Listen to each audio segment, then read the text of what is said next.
एक हाडाचा शेतकरी म्हणून जी काही अपेक्षा आहे ती त्यांनी त्या ठिकाणी निश्चितपणे पूर्ण केली।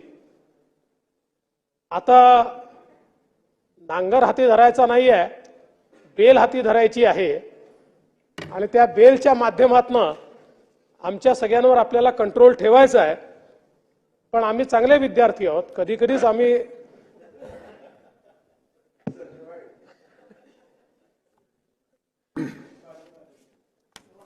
खरं म्हणजे नाही, महाजन चांगले विद्यार्थी असतात, समोर कोण बसलाय त्याच्यावरनं मग त्यांचं ठरतं। आपण या सभागृहाला वरिष्ठ सभागृह म्हणतो। आजही दोन्ही सभागृहांच्या पीठासीन जे अधिकारी आहेत त्यांच्यामध्ये मोठा मान हा विधान परिषदेच्या सभापतींचा आहे।